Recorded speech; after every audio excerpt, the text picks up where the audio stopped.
Hello everyone, কেমন আছেন সবাই? আরেকটি ঘরোয়া রান্না নিয়ে হাজির কোজাগরি। আমার আজকের রেসিপিটা হচ্ছে মাছের মাথা দিয়ে মুড়ি ঘন্ট। তাহলে চলো আর দেরি কেন, রেসিপিটা শুরু করা যাক। আর পাশেই থেকো কিন্তু। মাছের মাথা দিয়ে যেহেতু এই মুড়ি ঘন্টটা রান্না করব, তাই মাছের মাথা তো অবশ্যই লাগবে।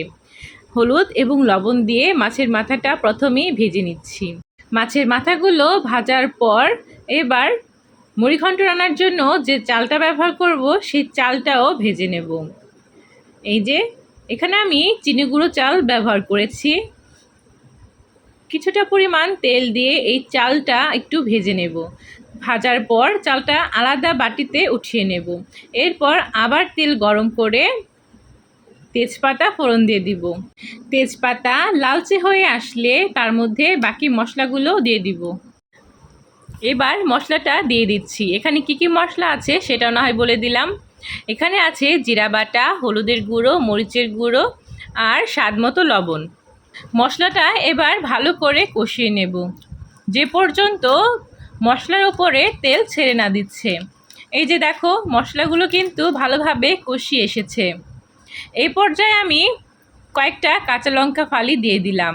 তারপর আরেকটু নাড়াচাড়া করে ভেজে রাখা চাল এবং আলুটা দিয়ে দিব। চাল এবং ভাজা আলুগুলো দেওয়ার পর কিছুক্ষণ নাড়াচাড়া করে ঝোলটা দিয়ে দিব। ঝোলটা একটু বেশি করে দিতে হবে, কারণ এখানে চাল শুধু ভাজা হয়েছে, চালটা ফুটতে হবে। এর জন্য অনেকটা পরিমাণ জল ব্যবহার করতে হবে। জলটা একটু জাল হয়ে আসলে পরে মাছের মাথাগুলো দিয়ে দিব। মাছের মাথা কিন্তু অবশ্যই ভেঙে দিতে হবে, কারণ মাছের মাথাটা যদি ঝোলের মধ্যে দেওয়া হয় তাহলে ভাঙা অনেক কষ্টকর হয়ে যাবে। এর জন্য আগে থেকে যদি মাছের মাথাটা ভেঙে দেওয়া হয় তাহলে রান্নার ক্ষেত্রে কিন্তু অনেক সুবিধা হয়। মা আসার আগে মাছের মাথাটা আমি বের করেছিলাম রান্না করার জন্য, কিন্তু আমার উনি বললেন মা যখন আসবে তখন যেন এই মাছের মাথা দিয়ে মুড়িঘণ্টটা রান্না করা হয়। তাই আর কি মা আসার পরে এই মুড়িঘণ্টটা রান্না করা হয়েছিল, তাও মায়ের হাতে। আমি শুধু তোমাদের রেসিপিটা বলছি আর ভিডিওটা করে রেখেছিলাম, শেয়ার করব তোমাদের সাথে। এর জন্য আমাদের রান্না কিন্তু অলমোস্ট রেডি। এখন ঝোলটা শুধু গাঢ় হবে, আর নামানোর আগে গরম মশলা বাটা দিয়ে তারপর নামিয়ে নিতে হবে। তাছাড়া রান্না কিন্তু পুরোপুরি কমপ্লিট। অবশ্যই লবণটা চেক করে নিতে হবে। এখানে জিরা বাটা বলো কিংবা গরম মশলা সব কিছুই কিন্তু আমি শিলপাটায় বেটে রান্না করেছিলাম সেদিন।